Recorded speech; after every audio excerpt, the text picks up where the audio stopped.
changed my mind. I don't want to do the streaker bit anymore. What do you mean you don't want to do the streaker bit anymore? We're doing it. I just don't feel right about it, man. It's an elegant event. You know, honestly, you should feel shame right now for suggesting such a tasteless idea. It's supposed to be funny.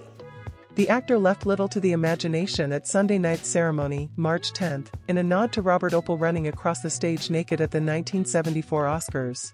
Very important contributor to world entertainment, and someone, quite likely, Cena left viewers and the audience stunned during the comical skit, which took a lot of persuading to do. Rob Mills, the exec VP of Unscripted and Alternative Entertainment at Walt Disney Television, revealed that they had to ensure that there wasn't a Bulge or Cena's but crack-on show for the risque moment to take place to avoid any complaints and Federal Communications Commission, FCC, fines. While it's been widely covered that the bit was a tongue-in-cheek reference to the 1974 ordeal, others think it could have a deeper and darker meaning. Some conspiracy theorists have suggested that Cena was made to go naked on stage as part of a so-called humiliation ritual at the hands of the Illuminati.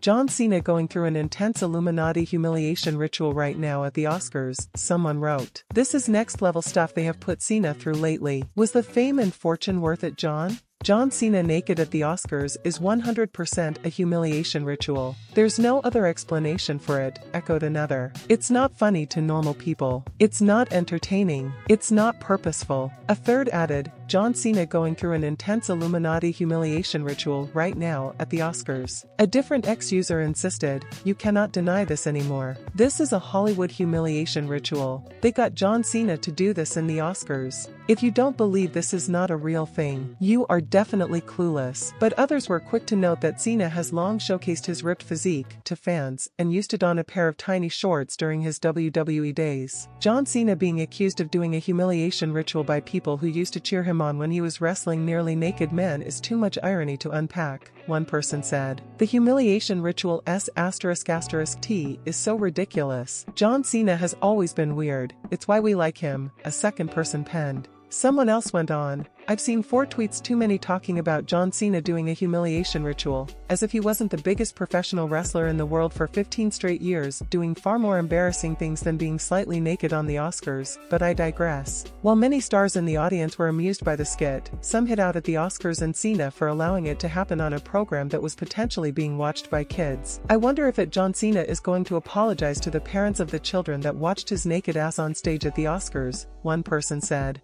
No surprise that John Cena is walking on stage naked at the Oscars during primetime TV that children are most likely watching, fumed another. Cena wasn't actually naked, however. Behind-the-scene pictures showed the 46-year-old wearing a loincloth covering his manhood and backside. Admitting that it was difficult to get ABC on board with Cena's nudity, producers kept insisting that the envelope he was holding needed to be bigger. They kept demanding that we make the envelope bigger, which first of all, I have to say, congratulations, John Cena. The promotion you call it, very rarely does an idea literally push the envelope, and this one did. We had John Cena on stage naked, and somehow Trump still managed to be the biggest dick of the night. The TV host actually read a review penned by Trump about him live on air during Sunday night's ceremony. Donald Trump, you remember that? He used to be, wrote, has there ever been a worse host than Jimmy Kimmel at the Oscars? His opening was that of a less-than-average person trying too hard to be something which he is not and never can be. This was also his wedding toast to his son, Eric, by the way, so I don't take too much offense. And then he went into a thing about George Stephanopoulos, and he told them to fire me. So after the show, almost everyone I ran into was asking me, was that real? Did Donald Trump really? I was like, yeah, of course it was real.